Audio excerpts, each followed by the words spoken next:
YouTube channel में आपका स्वागत है। मैं हूं डॉक्टर जहां आरा जैदी, हिंदी विभाग, as a assistant professor, Khwaja Moinuddin Chishti भाषा विश्वविद्यालय लखनऊ से। आज आपका विषय है हिंदी साहित्य का इतिहास। हिंदी साहित्य का पहला इतिहास फ्रेंच भाषा में लिखा गया। इसके लेखक हैं गारसा दतासा। गारसी दतासी ने इस्तवार द ल लितियोर इंदुई हिंदुस्तानी लिखा है। आदिकाल के विभिन्न नाम मिश्र बंधु विनोद, प्रारंभिक काल विनोद, आचार्य महावीर प्रसाद द्विवेदी का वीर वपन काल, आचार्य रामचंद्र शुक्ल का वीर गाथा काल, राहुल सांकृत्यायन सिद्ध सामंत काल, डॉक्टर राम कुमार वर्मा संधि काल, आचार्य हजारी प्रसाद द्विवेदी आदि काल। आदिकाल की प्रमुख विशेषताओं में हिंदी साहित्य का प्रथम काल माना जाता है। इस काल की प्रमुख विशेषताएं इस प्रकार हैं। इस काल में रासो काव्य परंपरा, आदिकाल में अनेक रासो ग्रंथ लिखे गए, जैसे परिमाल रासो, पृथ्वीराज रासो, विजयपाल रासो इत्यादि।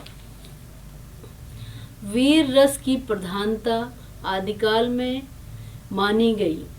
उस समय की रचनाओं में वीर रस की प्रमुखता थी। रचनाएं ऐसी लिखी जाती थीं कि पढ़ने वाले के मन में वीरता की भावना का संचार होता चला जाता था। युद्धों का सजीव वर्णन किया गया। आदिकाल के अधिकांश कवि युद्धों में शामिल होते थे। वे अपनी कविताओं के माध्यम से सैनिकों में वीरता का भाव जगाते थे। उनके इस कार्य से सैनिक युद्ध के लिए प्रेरित होते थे। इस कारण उस समय कविताओं में युद्धों का सजीव वर्णन देखने को मिलता है। श्रृंगार रस की प्रधानता थी। वीर गाथा काल या आदिकाल की रचनाओं में श्रृंगार रस की भावना भी पाई जाती थी। वे अपने आश्रयदाता राजाओं के मनोरंजन, भोग विलास इत्यादि का ध्यान भी करते थे। इसीलिए इस काल में श्रृंगारिकता की प्रमुख विशेषताएं देखने को मिलती हैं। आदिकाल में आश्रयदाता की प्रशंसा भी कवियों द्वारा ही की जाती थी। राजाओं की प्रशंसा करना कवियों का कार्य था। अपनी प्रशंसा से प्रसन्न होकर राजा उपहार में कवि को धन, बहुमूल्य वस्तुएं देते थे। यही उनकी कविताओं का उद्देश्य था। आदिकाल में मुख्य रूप से सिद्ध साहित्य, नाथ साहित्य, जयंत साहित्य इत्यादि लिखे गए।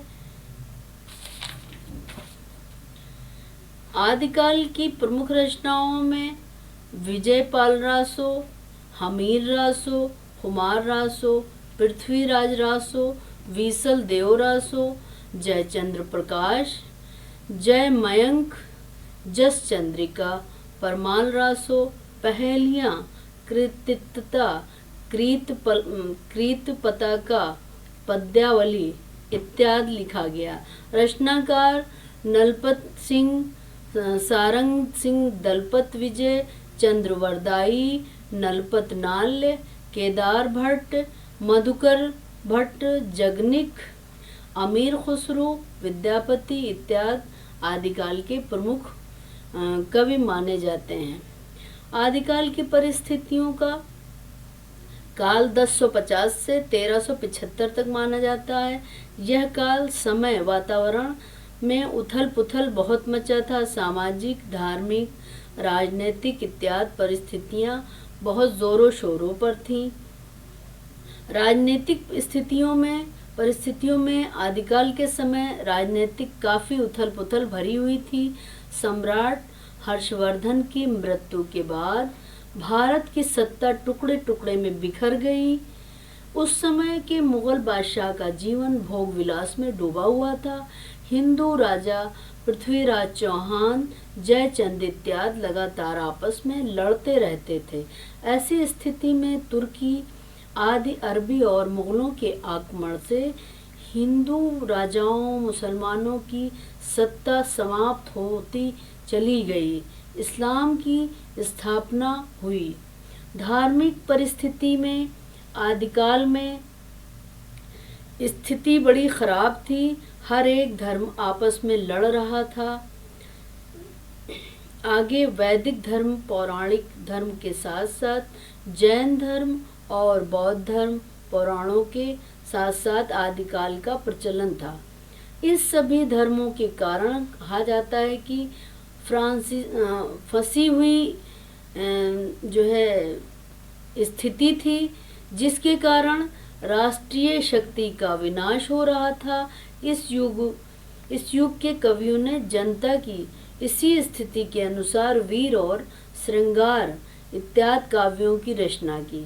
सामाजिक परिस्थिति में आदिकाल की राजनीतिक और धार्मिक स्थितियों का सामाजिक जीवन पर गहरा प्रभाव पड़ रहा था। उस समय जनता धर्म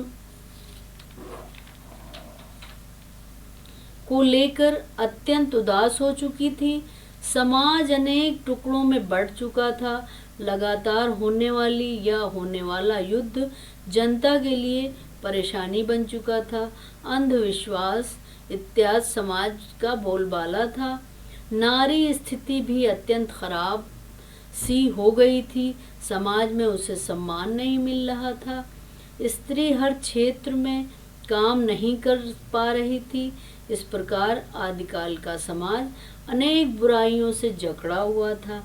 सांस्कृतिक स्थिति में आदिकाल के आरंभ में भारतीय सांस्कृतिक अपने चरम सीमा में थी, किंतु जब भक्तिकाल का आरंभ हुआ तो उसका पतन शुरू से हो गया। आदिकाल में दो संस्कृतियों के संक्रमण के से आदिकाल की गाथा संस्कृत और हिंदू धर्म से संस्कृत दोनों ही विद्यमान थी।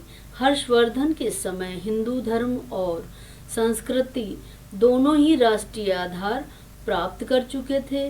संगीत निष्कर्ष स्वरूप कहा जा सकता है कि आदिकाल वीरता का काल है। फिर अपने अगले वीडियो में विचार प्रकट करेंगे।